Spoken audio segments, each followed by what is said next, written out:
Assalamualaikum warahmatullahi wabarakatuh.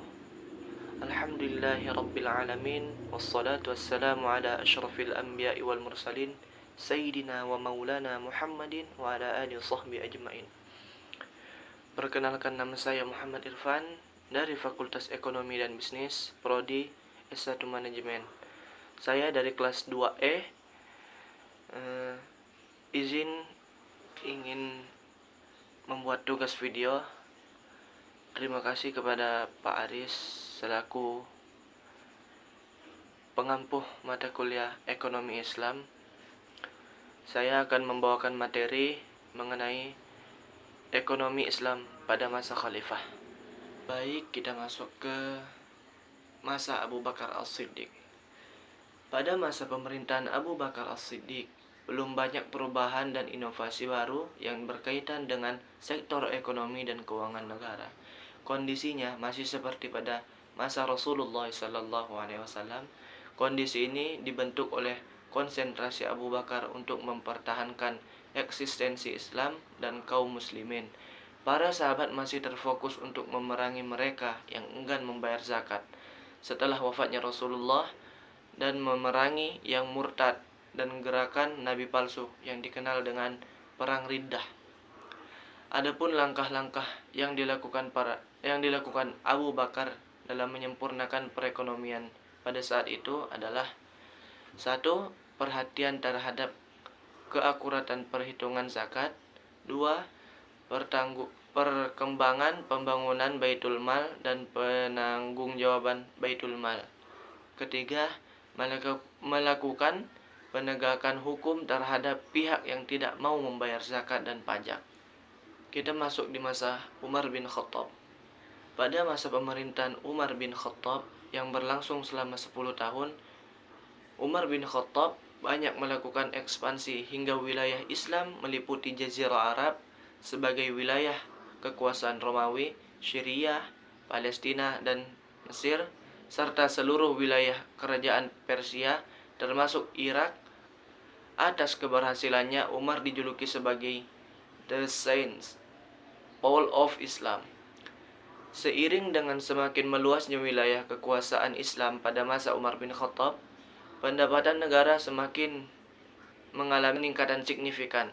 Beliau membuat keputusan bahwa untuk tidak menghabiskan harta Baitul Mal sekaligus, tapi dikeluarkan secara bertahap sesuai kebutuhan yang ada. Masa Utsman bin Affan. Selama 12 tahun Khalifah Utsman bin Affan berhasil melakukan ekspansi ke wilayah Armenia, Tunisia, Cyprus, Rohades, dan bagian yang tersisa di Persia. Beliau juga berhasil menumpas pemberontakan di daerah Khurasan dan Iskandariyah. Adapun kontribusi yang diberikan Utsman pada masa kepemimpinannya adalah: 1. Pembangunan pengairan. 2. Pembentukan organisasi kepolisian untuk menjaga keamanan perdagangan. 3.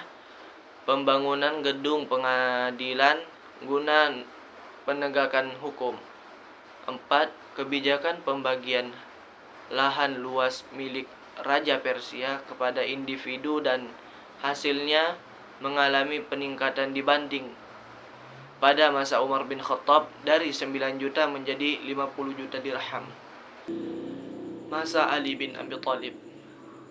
Ali berkuasa selama 5 tahun. Sejak awal Ali selalu mendapatkan perlawanan dari kelompok yang bermusuhan dengannya, yaitu kaum Khawarij dan peperangan yang berkepanjangan dengan Muawiyah yang memproklamasikan dirinya sebagai penguasa yang independen. Ali bin Abi Thalib membenahi sistem administrasi Baitul Mal baik di tingkat pusat maupun di tingkat daerah hingga semuanya berjalan dengan baik.